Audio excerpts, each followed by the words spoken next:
Hello.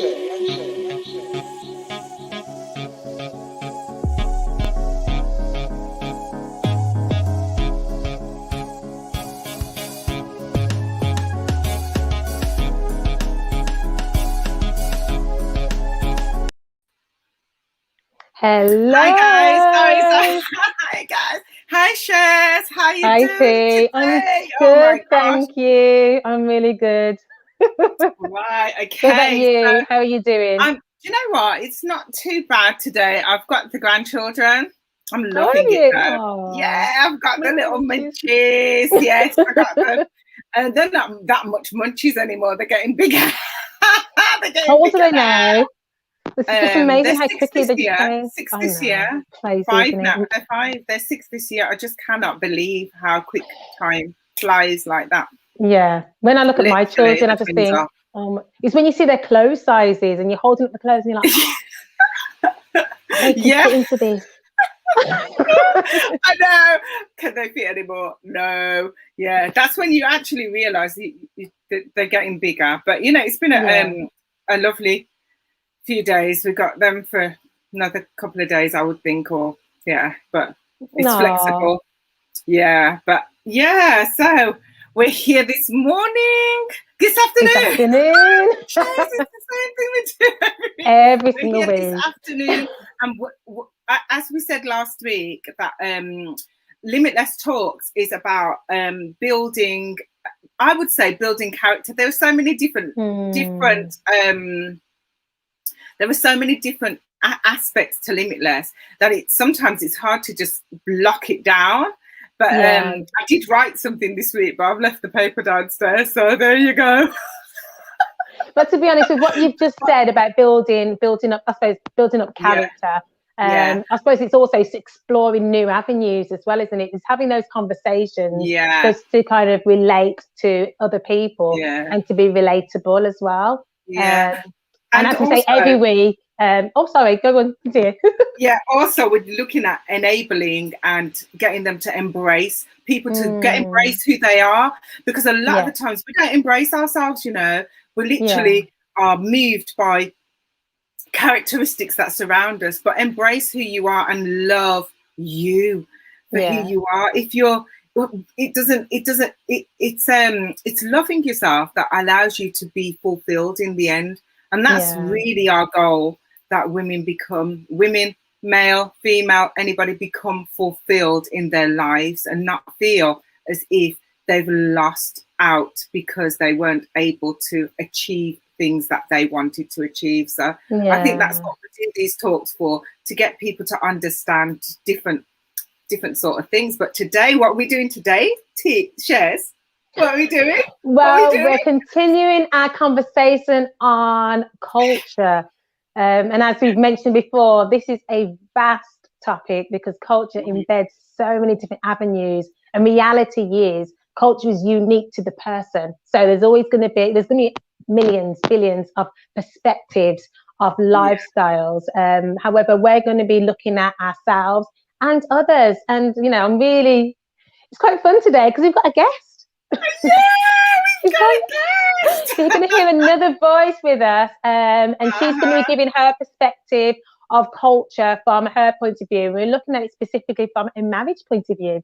So cultural family in life and so on. Again, I want to put out the disclaimer like we did last week, and as we will continue to do. When we're discussing culture, again, it's something which is very unique to ours. Now, other people might have a different perspective based on what they've grown up with or perceptions based on what they've been exposed to. However, we're talking from a place of knowledge of our own personal experiences. Now, my experiences, although I grew up with my siblings in a home, may be different even to them because that's how unique it is. But what we're trying to do is develop a healthy concept of reality, just recognizing empathy for others, and be able to walk alongside each other so that we can grow in our thought patterns on what the norm, the social norms are. And as we say, what we consider social norms, and everything that we do because we are Christians, that's going to be embedded within this, because we believe that the only way to a true limitless mindset is through Christ. Exactly. And we're going to do that unapologetically. Come on. Well, it's who we are. We're not trying to convert people. We're actually trying to get you to understand that we have a particular lifestyle, and our lifestyle includes, our cultural lifestyle includes God. And from the perspectives that we're talking about, obviously you can pick and choose what you want from it, but we know the factors that we're coming from. So do you want to welcome, or should I? You go ahead. In fact, introduce her, because you know this is somebody who you've known for a while. So please give a brief introduction, and she will introduce herself, I'm sure. But definitely go for it. Well, we've got this lovely lady, which I have known, I would say, for about 5 years now, probably. Roughly 5 years. I went to her church, and actually, no, she came to a conference, and I ministered to her and her husband. And as I ministered to them, she got back to me and said, "Oh my gosh, that was an on-point prophetic word," and she was just literally in awe about it. And then their bishop asked me to come and minister at their church, and then we got to know each other a little bit more when I asked her bishop if it was possible for her to help me with my Limitless program that we did in 2019. And she literally set up the website. I mean, she blessed me with the website, blessed us with the website. Isn't that beautiful? And then she also came to the conference and did all the pictures. Do you remember? Do you remember? She goes at the conference. She did all the pictures and everything. We checked the website, all the photos. Yeah. That was her. She's done everything. She literally, locked down a lot of things for the conference. And so we have her on today mainly because we're talking about culture, and her name is VIKI. I'm not going to say her surname because I can't say that. She has to say that herself. So we welcome VIKI to the stage.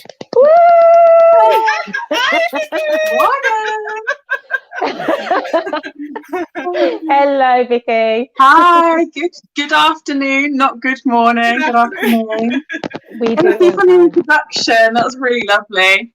I was trying to remember everything. There's actually a lot. There's more than I realised when you start thinking back. Yeah. There's been a lot, definitely. So we're really grateful to have you here today, and we're just literally going to talk about culture and a bit of your life, really, because we talked about a bit of ours last week. But before we ask you, we're going to get into the questions, but our first question will be a question that we started the whole Limitless Talks with, and name, what 3 words would you use to describe you? Okay, this is actually really hard. It's really hard to do. It was really tough, but I've come up with creative, vibrant, and joyful. I would actually agree with that. With what I know about you. Yeah, that's really good. That's really good. I'm not doing that again.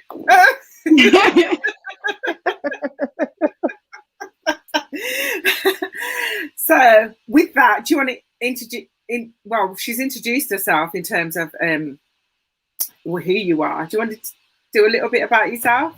Yeah, of course. So I'm VIKI, Babawibe, not the easiest surname to pronounce. I'm married to my husband, Pastor Gabriel, who is from Nigeria. I've got 2 awesome children, so Heather, who's 13, and Noah, who's 11. I'm a business owner, obviously a mum. I head up our media at church. So quite a busy person. That's good. That's quite busy and resourceful. Over to you, Cheryl. All right. Well, like I said, you sound very much like myself. Mum and business owner, head up the media in church, the backbone. I suppose that's what it is when you're pastor's wife. What was that? Sorry. I just wanted to say hi to Prophet Anthony, John T. Haven't seen anybody else yet. There are some more, but I can't actually see all the names yet. So hi, God bless you. Hope you're all having a good day. Stay with us as we have our talks. Yeah, I know Shez. T's the only one who can see the talks, you see, who comes on. So forgive me if you never hear me saying hello to you. Just know she says it on behalf of all of us. So, in terms of your home, what are the differences that you have recognised within your home setup in comparison to like friends or family members, like the cultural difference? I would say that to always expect the unexpected. Because if you're married to, this is what I'm assuming, if you're married or dating another English person, you kind of know what to expect. With my husband, if he says I'm cooking, I'm going to do a really nice meal, you have to expect the unexpected because you don't really know what you're getting. And also as well, different standards. Okay. Different standards. My husband is very particular about things that maybe I wouldn't be particular about. Oh, wow. He likes his home to run in a different way than maybe I would as an English person. So there's a lot of compromise, and there has to be a lot of communication. But we've been together 19 years, so it flows now. Whereas before there was a lot of conversations. Wow. 19 years. Well, that's congratulations. Congratulations. Congratulations.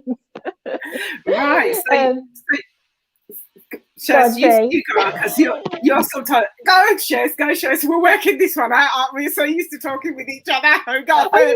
It's strange, isn't it? Thank you, guys. Please stay with us and forgive us for our mumblings and fumblings. Good afternoon, Lisa. Also, Lisa. Good afternoon. Sorry, I'm missing out people, but yeah, let's carry on now. So Shez, go Shez. We'll do what we do. Okay, so you mentioned in terms of the differences and managing the differences and different perspectives of way of maintaining the home. I would actually say personally, I have that, even though I'm married to somebody who has the same cultural background as me. So, we've both got Caribbean parents, but we're both was brought up in England, but we still have differences. So what differences would you say which was unique to your situation? The food. Okay. The clothing. No, not so much the clothing, because obviously my husband's a similar age to me, but I would say food. What was it about the food? What would you say it was about the food that was a challenge? The way they prepare the food is very different to how English people prepare food. They cook everything from scratch, whereas I will own up, I like getting things out of the freezer and out of packets. They cook everything from scratch, so it's fresh all the time. A lot of meat. When I said to you guys yesterday, when I met my husband, I was a vegetarian. So food has always been a really amazing. Vegetarian. Yeah, it was a vegetarian. I had to choose between staying a vegetarian and my husband because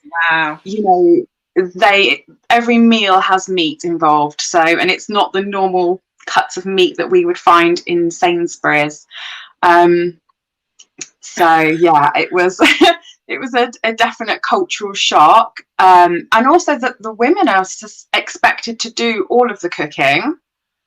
Whereas actually in our home, I've said to my husband, look, I'm not a good enough cook to do these elaborate meals from scratch. So we share it. So that's a big point of difference to a typical maybe Nigerian home. That actually my husband does most of the Nigerian cooking and I do the English cooking.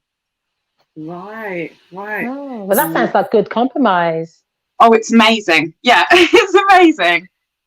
Yeah. I mean, I have met your husband, and I do think he's quite a bit similar to my husband. Tends to be proactive in the home. Yeah, that's what I would say. That is proactive. Yeah, it's very unusual though, because in Nigerian culture, the men wouldn't take over the role of some of the more typically women's kind of chores that are seen as women's chores, they wouldn't take those on. Whereas my husband has gone, do you know what? I'm here, I'm in the UK, I'm married to an English woman. It's actually equal, let's do things together, which is amazing, really. Wow. So how do you think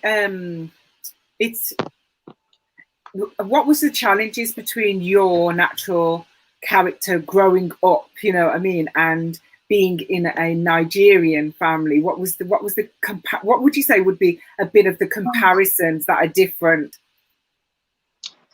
Oh my goodness, that's a hard question. I've gone too far now. It's just so different. They're worlds apart. And I mean, me and my husband, we come from a different kind of social structure as well. My husband was, he went to private school. He grew up in quite a well-off, I would say, middle class to wealthy family. Whereas I didn't go to a private school. I grew up in, I would say, like a lower class to middle class family. Right. So there was the whole sort of social differences. He's been to university, I haven't. Right. So that in itself, before you even reach the cultural differences, you've got a massive difference already. Differences in our home. I mean, I come from a broken home, would be, I suppose, a way of saying it. My parents were divorced. Yeah. My husband, his parents were still together. Sadly, his father's passed away now. But he's grown up in a very stable environment, very church-based home, loving parents, always around him, very, very close family unit. Whereas my home was almost the complete opposite. I had a single mum bring me and my sisters up. So things were tough, as it is for most single parents. Things were really, really tough. So completely different. Wow. Yeah.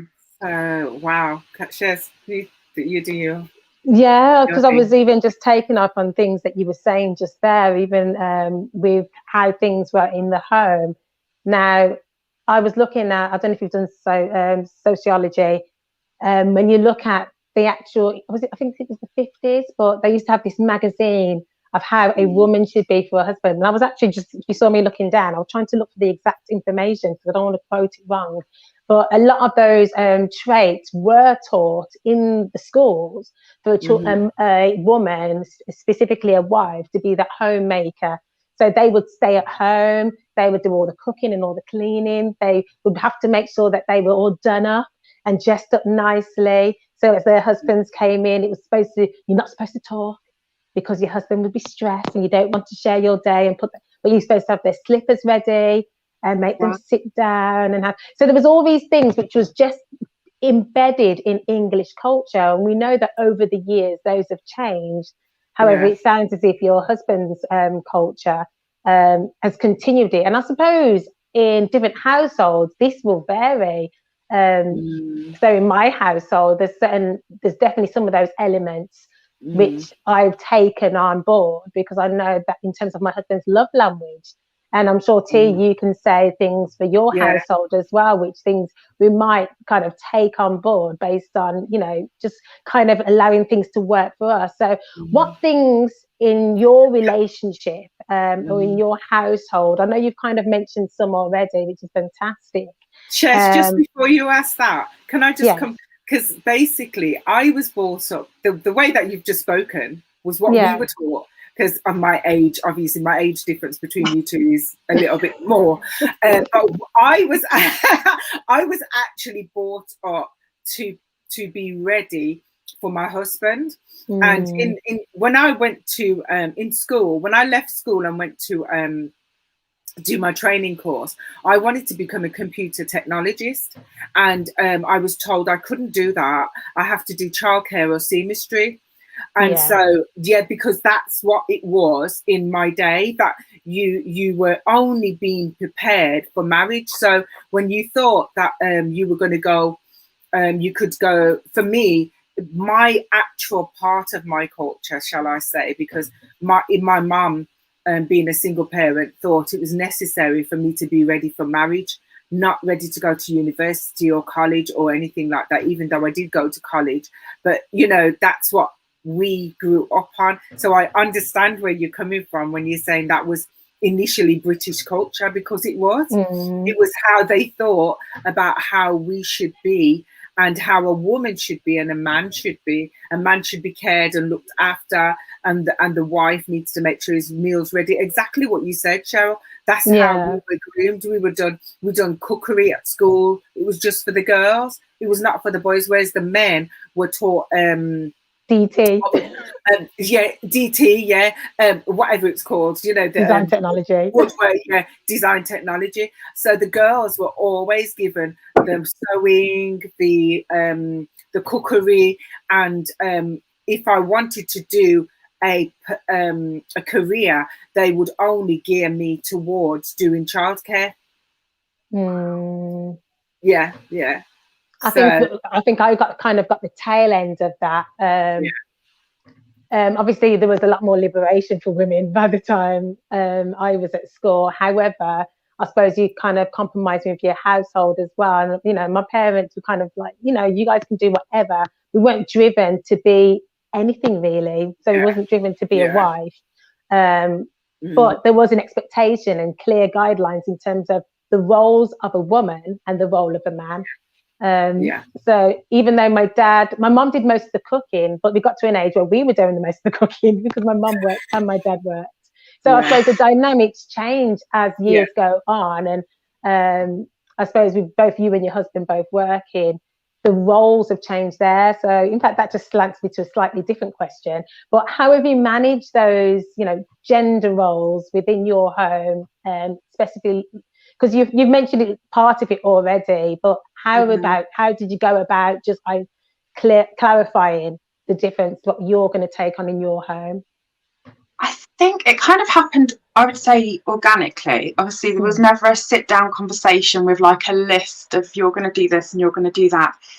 I think when we both started working, when we had children, I was working full-time, he was working full-time. So you realise really quickly that actually your cultural norms that you've brought with you are just not going to work in this country, you know, and that actually whoever's home first cooks normally, because obviously when you walk in, you want something nice to eat. So whoever gets home cooks first, and then other jobs, they're just whoever is less tired. Whoever is, you know, my husband's an assistant pastor, so he has things outside of his work hours that he also has commitments. So it's who can fit it in and when, I would say. And with Nigeria, funnily enough, they're changing. They're looking at the British and the American model of doing things, and they're actually changing, because the women in Nigeria are, you know, they're our age. And they want to go and have careers, they want to go to university, but they also want to have children. So the men are finding themselves being westernized. They're finding themselves cooking and cleaning and helping out around the home. So it's a tradition that is slowly kind of leveling, I would say. It's kind of, it's the slightly older generations. But my husband came here with those ideals, and they haven't lasted. So I don't think you could in this country. You know, we work so hard. I just think it would be actually impossible. Yeah.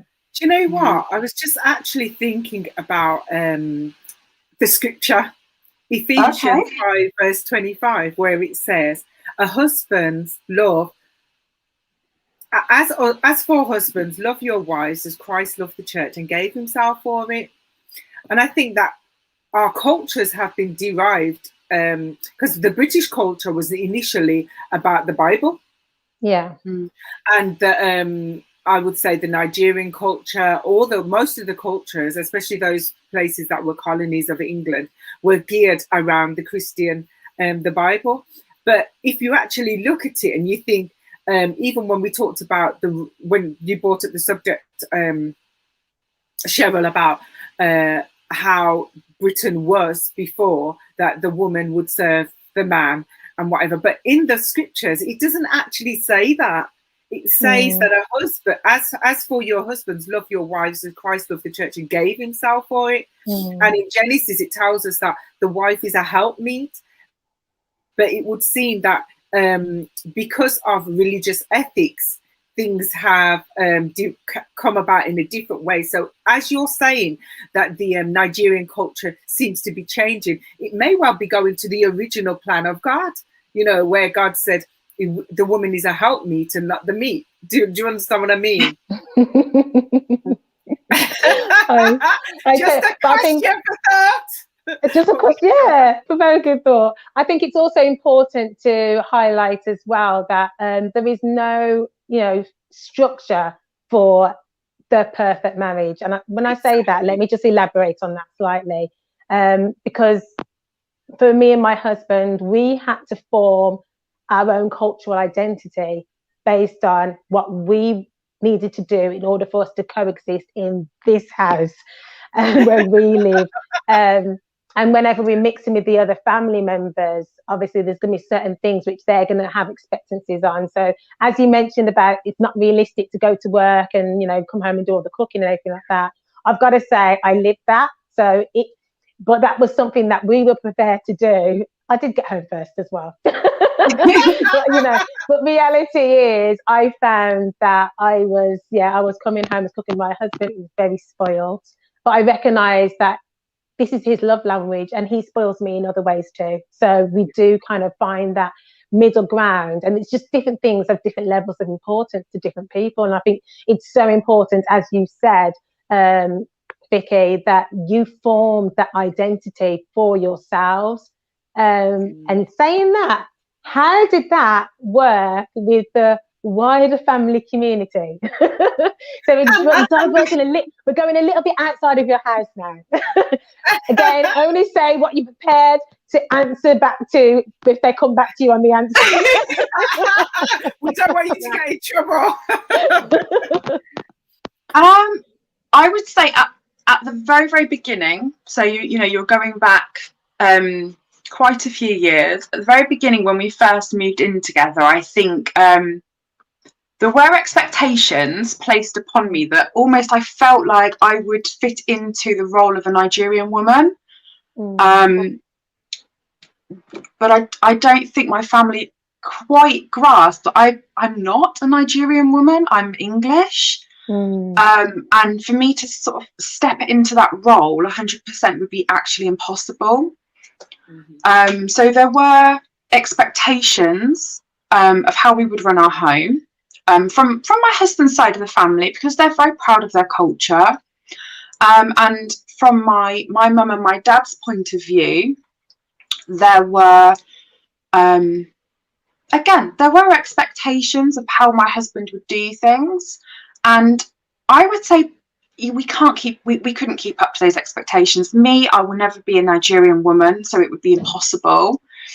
My husband, like I said earlier, he came from quite a middle class to wealthy background. So some of the things that my dad and my mum were expecting him to do in the home, like decorating, fixing shelves, fixing furniture, when we first moved in together, putting curtains up, he's not used to that, because in his home, his mum and dad would pay somebody to come and do, the help, like the bigger household kind of DIY jobs.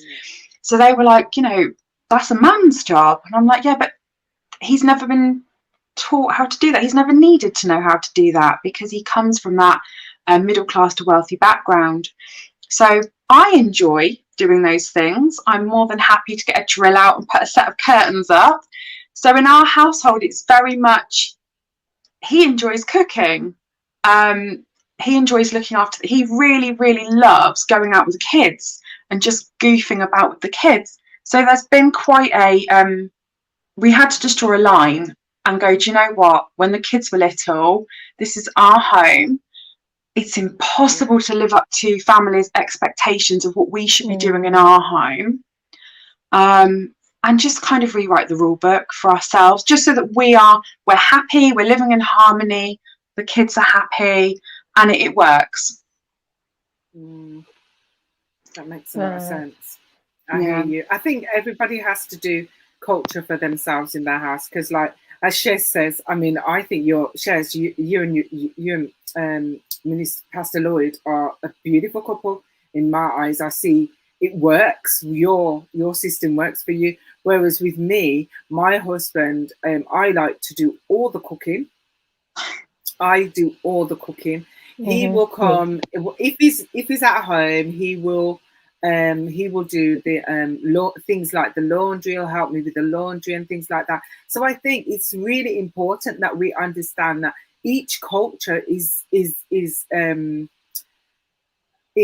derived according to each home. And yeah, you're right. We have to create our own culture amidst the cultures that we have been taught. We've got to work with what works for us.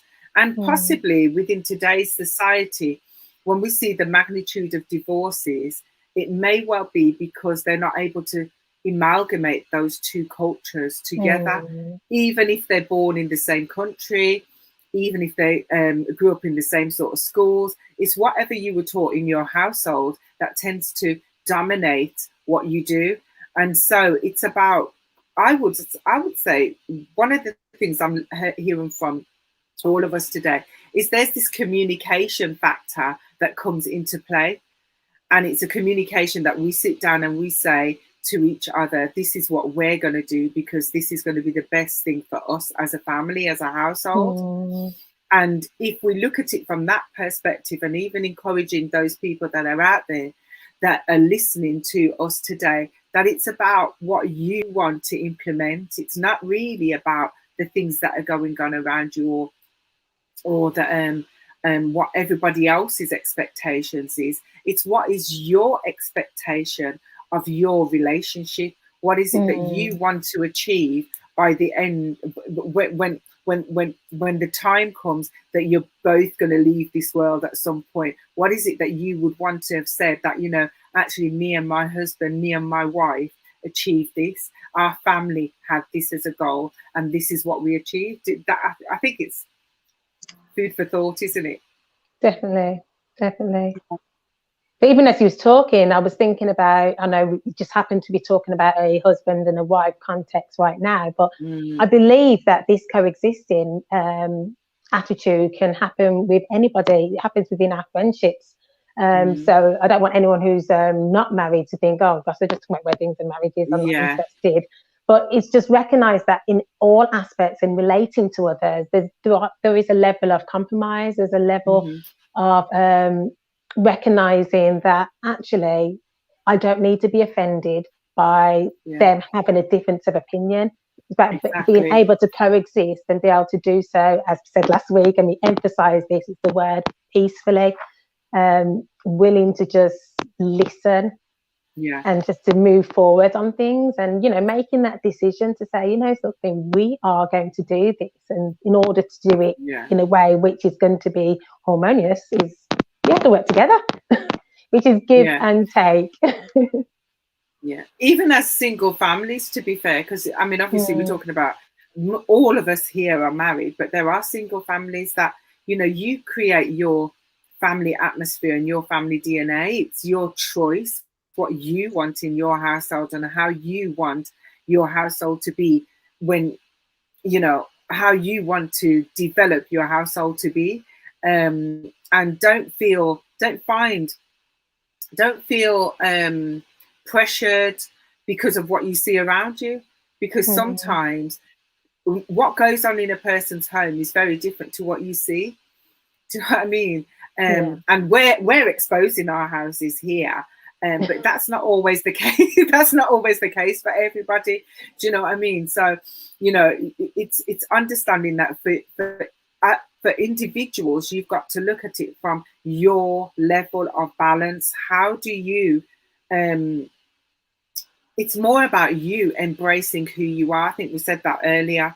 Embracing your culture, your decisions for your household. Because when we become adults, we have to make choices for our household, whether we're single parents, whether it's a single parent mother, single parent father. Do you know what I mean? Because we can't look at it from the perspective anymore that we just have single parent mothers now, because there's single parent fathers.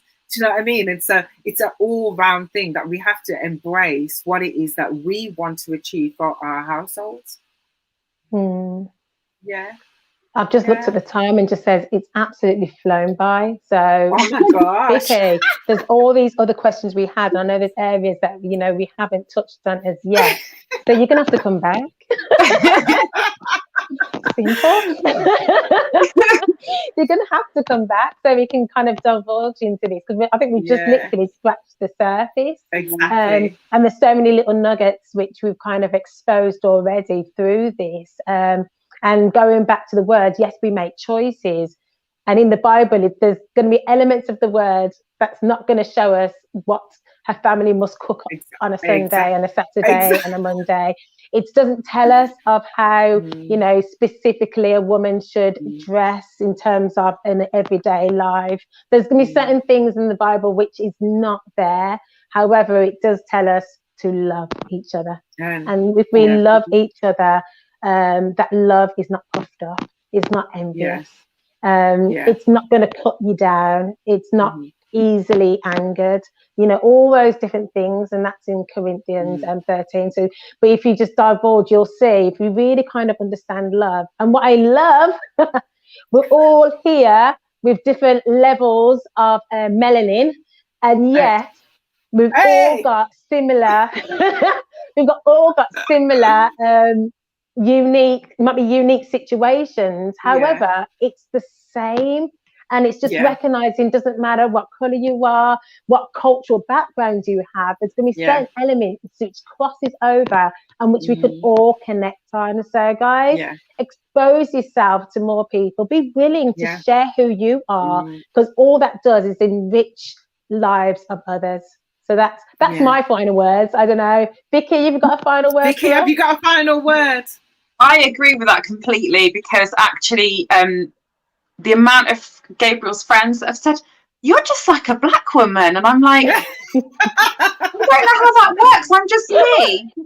Do you know what? They're not around enough people who are different to them, different to their cultures. And actually, we're all so similar. We have so many things in common that are similarities. It's just stepping out of your comfort zone and maybe enlarging your friendship group a little bit bigger to realise that actually we're just all part of a beautiful tapestry. I think I would say one of the things, this is the last thing I'm going to say, because you know I can chat. That's why we do the talk show. It's really good. Anyway, one of the things I'll say is that in the beginning, God created. And if you look at the vast, I always look at creation and think, my gosh, God created animals, he created flowers, it was so diverse that he created. And so what I would say society has tried to teach us is to all become the same, but God never did that in the first place. God created a vast variety of things in order for us to understand how to embrace who we are as individuals and love ourselves for who God created us to do, and to literally maximize on the person that we are, literally develop who we are and maximize on that, and don't be ashamed to do it. I would say to you, do not be ashamed to be you, because that's when you lose you. And I know I love meeting different characters. What about you guys? I love meeting different characters. I do. I mean? and even if it's out of my comfort zone, I look and I think differently, and I look at them and I think, you know what? Wow, that's very different. And I've learned from people. I learned from somebody that they folded the carrier bags, right? And they did it in a particular way. I was like, I do that in my house. Yeah, I do it in my house. Like, you know, I had somebody come to the house and say to me, what are you doing? No, I went to somebody's house and I was helping them to sort some stuff out, and they were like, they were moving in, and I was folding all these bags, and they were like, what are you doing? I said, oh, I'm just folding the bags. It makes it easier to pack in the drawer. And they started folding it, because if we think about how creation is, it's that we learn from each other and embrace one another as each other is. And as Cheryl said, just love one another. Stop trying to think that we have to change each other, but just embrace. And that's what I would say. Yeah, is that the final words, guys? Would you say that? That is the final word. Yay! So we want to say to you guys, listen, please like and share for future. Let other people know that we're here.